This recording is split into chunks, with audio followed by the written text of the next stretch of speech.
Hello parents, greetings of the day. आज मैं आपको अपने बारे में और कुछ इम्पॉर्टेंट वैक्सीनेशंस के बारे में बताना चाहूँगा। मेरा नाम डॉक्टर अशोक चक्रवर्ती है। मैं पिछले 35 वर्षों से दिल्ली में साकेत नामक जगह पर प्रैक्टिस कर रहा हूँ एज ए चाइल्ड स्पेशलिस्ट। और मैंने देखा कि बच्चों की बहुत समस्याएं हैं और उनका एक बहुत सिंपल सा समाधान है वैक्सीनेशन। तो मैं आज आपको वैक्सीनेशन की इम्पॉर्टेंस के बारे में कुछ जानकारी देना चाहूँगा और उसमें मुद्दे उठाएंगे कि कौन सी वैक्सीनेशन जन्म के टाइम पे लगाई जाती हैं, कौन सी वैक्सीनेशन हमको लगवानी चाहिए, गवर्नमेंट सेटअप में कौन सी वैक्सीनेशन लगती हैं और प्राइवेट सेक्टर में क्या वैक्सीन लगती हैं, दोनों में अंतर क्या है, और एट द एंड वैक्सीनेशन से हमारे देश में कितना बच्चों का भला हुआ है उसके बारे में भी जानकारी दूंगा। तो सबसे पहले हम डिस्कस करते हैं वैक्सीनेशन है क्या। आजकल आपने देखा होगा कि हर एक व्यक्ति वेट कर रहा है कोरोना वैक्सीन की। हाई वैक्सीन आ जाए तो मैं ठीक हो जाऊं, मैं अपने बच्चों को लगवा लूं, मैं अपने पेरेंट्स को लगवा लूं, डॉक्टर्स लगवा लें, हेल्थ केयर वर्कर लगवा लें। तो कोरोना वैक्सीन की हम ऐसे वेट करें जैसे उसके बगैर ज़िंदगी ख़त्म हो जाएगी। लेकिन हम कभी कभी ये भूल जाते हैं कि जो वैक्सीन हमारे पास ऑलरेडी हैं, हम उनके बारे में कितने जागरूक हैं और उनके बारे में कितना हम अपने बच्चों का ध्यान रखते हैं। तो ये इंपॉर्टेंट चीज़ है कि पिछले 100 वर्षों से वैक्सीन अवेलेबल है हमारे वर्ल्ड में, हमारी दुनिया में, और हम उनको बहुत अच्छी तरह इस्तेमाल कर रहे हैं। और उसकी एक वजह ये कि अंडर 5 मॉर्टेलिटी जो हमारे यहाँ देश में कई गुना हुआ करती थी वो घट के बहुत कम रह गई है। इसका सारा श्रेय जाता है वैक्सीनेशन के ऊपर। जैसे ही बच्चे का जन्म होता है हमारे देश में या बाकी अन्य देशों में भी उसको जन्म होते ही वैक्सीनेशन शुरू कर दी जाती है, ताकि छोटा बच्चा जो होता है वो बहुत ही नाजुक होता है और उसको बीमारियां जकड़ने के मूड में होती हैं, ख़ास तौर पे बैक्टीरियल इन्फेक्शन जिनके लिए उसके अंदर ज़्यादा ताकत नहीं होती। हालांकि माँ से बच्चे को काफ़ी हद तक इम्यूनिटी मिलती है, लेकिन फिर भी छोटे बच्चों में कुछ इन्फेक्शन होने का बहुत ज़्यादा डर रहता है। और जन्म होते ही हम उसको 3 वैक्सीनेशन लगाते हैं दिल्ली में या अपने इंडिया में। BCG जो TB से बचाने की एक वैक्सीन है, एक हेपेटाइटिस बी जो कि एक तरह से पीलिया, गंदा वाला पीलिया होता है उसको बचाने की, और एक ओरल पोलियो वैक्सीन जिसके बारे में कुछ कहने की आवश्यकता नहीं है। आपने देखा कि जब से हमारे देश में ओरल पोलियो कैंपेन की शुरुआत हुई उसके बाद हमारे देश में अपाहिज होने वाले बच्चों की संख्या बिल्कुल ज़ीरो हो गई है और हमारा देश और हमारा world by and large polio मुक्त हो गया है। तो ये है एडवांटेज वैक्सीन्स का, जो कि एक कितनी गंदी बीमारी थी पोलियो, जिसमें बच्चा ज़िंदगी भर लंगड़ा के चलता या अपाहिज हो जाता, वो चीज़ ख़त्म हो गई। तो this shows the importance of vaccination in our children. जैसे जैसे बच्चा बड़ा होता है शुरू में उसको वैक्सीनेशन का निमंत्रण ज़्यादा होता है।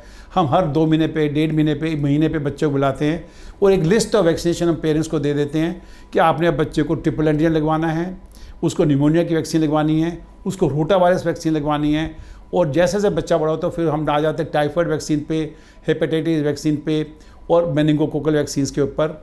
और भगवान करे हमारे पास जल्दी से जल्दी कोरोना वैक्सीन आ जाए, हम वो भी उसको शेड्यूल में इनकॉर्पोरेट कर लेंगे।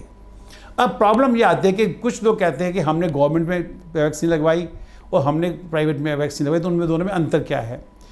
जाहिर सी बात है, गवर्नमेंट सेटअप या पब्लिक जो सेक्टर है उसके अंदर एक लिमिटेशन है हमारे पास। गवर्नमेंट हर एक बच्चे को, इतने करोड़ों बच्चे पैदा होते हैं, उन करोड़ों बच्चों को हर किस्म की वैक्सीन गवर्नमेंट अफोर्ड नहीं कर सकती। लॉजिस्टिक्स नहीं है, तब फाइनेंसिस नहीं है, because vaccine is a expensive affair.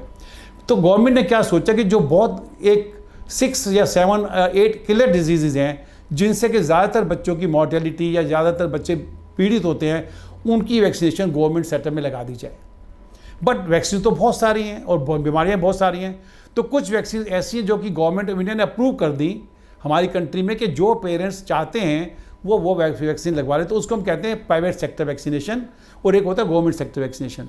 तो गवर्नमेंट सेक्टर वैक्सीनेशन में क्या होता है कि गवर्नमेंट सेंटर्स जो हैं जहाँ पे बच्चे की डिलीवरी हुई, जैसे हॉस्पिटल्स हैं, नर्सिंग होम्स हैं जो गवर्नमेंट से तहत में चलते हैं, या कम्युनिटी सेंटर्स हैं, या डिलीवरी प्लेसेस हैं, छोटे हॉस्पिटल हैं जो गवर्नमेंट के मदद से चलते हैं, वहाँ ये वैक्सीनेशन मुफ्त लगाई जाती हैं। स्टार्टिंग फ्रॉम, जैसे मैंने आपको अभी बताया, जन्म होते ही पहले दिन BCG का टीका, पोलियो की दवाई और हेपेटाइटिस बी का टीका हम उसको अनिवार्य मानते हैं। और उसके बगैर हम बच्चे को छुट्टी नहीं करते, घर नहीं जा सकता बच्चा माँ के साथ जब तक ये वैक्सीनेशन शेड्यूल उसको ना लग जाए। और एक उसको कार्ड दे दिया जाता है जिसको हम नेशनल टीकाकरण कार्ड कहते हैं, और उसमें उसको बताया जाता है कि आपके ये टीके अब इस टाइम पे लगने हैं, ताकि पेरेंट्स को एक जागरूकता हो जाए कि हमारी जिम्मेदारी है कि बच्चों को टीका लगवाना। गवर्नमेंट सेक्टर में वो टीके 1.5 महीने पे, 2.5 महीने पे, 3.5 महीने पे, फिर 9 मंथ्स पे, फिर 1 साल के ऊपर, ऐसे एक शेड्यूल बना हुआ है और 7-8 टीके जो ज़रूरी हैं वो हम लगा देते हैं। प्राइवेट सेक्टर में क्या होता है कि यही टीके, बेसिक यही टीके हैं, उसमें एडिशन हो जाती है। वो टीके हैं जो कि ऑफकोर्स बीमारियां तो हैं ही हैं, लेकिन अनफॉर्चुनेटली वो टीके ज़्यादा एक्सपेंसिव हैं, तो गवर्नमेंट अब उनको लगाना नहीं चाहती या लगा नहीं सकती, बिकॉज ऑफ लॉजिस्टिक्स, फाइनेंसिस नहीं है, इतना हमारे पास फंड्स नहीं है। तो वो पेरेंट्स की अपनी इच्छा होती है कि वो अगर चाहें तो प्राइवेट डॉक्टर से या प्राइवेट हॉस्पिटल में वो टीके जो on top of routine vaccination वो लगवा लें। उनमें आ जाते हैं hepatitis, meningococcal vaccine, pneumococcal vaccine, अब कोरोना वैक्सीन है तो वो उसमें आ जाएगी मोस्ट लाइकली, एंड कुछ ऐसी वैक्सीन जो कि अभी तक गवर्नमेंट सेक्टर में अब अवेलेबल नहीं होती हैं। उनके लिए मैं ज़रूर कहना चाहूँगा, भले ही वो वैक्सीन गवर्नमेंट सेक्टर में नहीं लगती, पर अपने बच्चे के बचाव के लिए आपको वैक्सीन ज़रूर लगवानी चाहिए, because at the end of the day हमारा बच्चा सुरक्षित रहना चाहिए। ये नहीं हो कि हम उसको किसी वजह से, फाइनेंसिस की वजह से उसको वैक्सीनेशन नहीं लगवाएं। वैक्सीनेशन ओवरऑल बच्चे को प्रिवेंट करता है, और जैसे मैंने आपको शुरू में कहा कि वैक्सीनेशन की वजह से हमारे देश में कई बीमारियां ख़त्म हो चुकी हैं। जैसे आपको याद होगा, एक ज़माना था जब हमारे चेहरे पे कई पेरेंट्स को, कई हमारे पड़ोसियों को दाग होते थे, उसका हम स्मॉल पॉक्स कहा करते थे कि माता के दाने हैं, चेचक के दाने हैं। वैक्सीनेशन हुई, वो ख़त्म होगी। अब आप किसी बच्चे को चेहरे पे दाने नहीं देखेंगे। आपको पता होगा कि आपके गली मोहल्ले में कई बच्चे लंगड़ा के चलते थे, पोलियो था उनको, अब बड़े हो गए, अभी भी लंगड़ा के चलते हैं। पोलियो वैक्सीनेशन से ख़त्म हो गया। ऐसे ही हमारे कोशिश की जा रही है, गवर्नमेंट की पॉलिसी है कि हम 2025 तक टीबी को ख़त्म कर दें, 2030 तक हेपेटाइटिस को ख़त्म कर दें। तो प्लानिंग है, और उस प्लानिंग के तहत हम चाहते हैं कि आज की डेट में हर एक बच्चा अपने पेरेंट्स के माध्यम से टीका ज़रूर लगवाए। वो टीका उसके लिए एक तरह से पासपोर्ट है टू ए हेल्दी लाइफ, और उसको बीमारी वो नहीं होगी तो बहुत हल्की होगी, अगर उससे कॉम्प्लिकेशन नहीं होंगे। तो मेरी आप सब लोगों से आज यही गुजारिश है कि आप गवर्नमेंट के और पब्लिक सेक्टर के टीके सब लगवाएं, और टाइम टू टाइम लगवाएं। कभी कभी किसी बीमारी की वजह से आपका टीका लेट हो जाता है, कोई बात नहीं, आप डॉक्टर से डिस्कस कर उसको लगवा सकते हैं। कुछ टीके ऐसे जो कि निर्धारित समय पे लगते हैं, वो नहीं लग सकते, तो कोई बात नहीं है, भगवान करे आपके बच्चों को तकलीफ हो ही ना। जैसे रोटावायरल वैक्सीन है, अब ये वैक्सीन है, ये 8 महीने के बाद बच्चों नहीं लग सकती, तो उसका कोई आपको गुमान नहीं होना चाहिए कि हमने नहीं लगवाया। जो चीज़ नहीं लग सकती तो कोई बात नहीं, लेकिन जो चीज़ें लगती हैं उनके मामले में आप बिल्कुल भी नज़रअंदाजी नहीं करिए।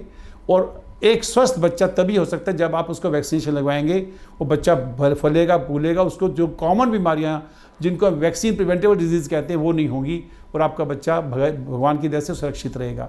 तो मेरा यही अनुरोध है कि वैक्सीनेशन टाइम पे लगवाइए, ज़रूर लगवाइए, और जो वैक्सीन गवर्नमेंट नहीं लगा रही उनको भी लगवाने की कोशिश कीजिए। धन्यवाद।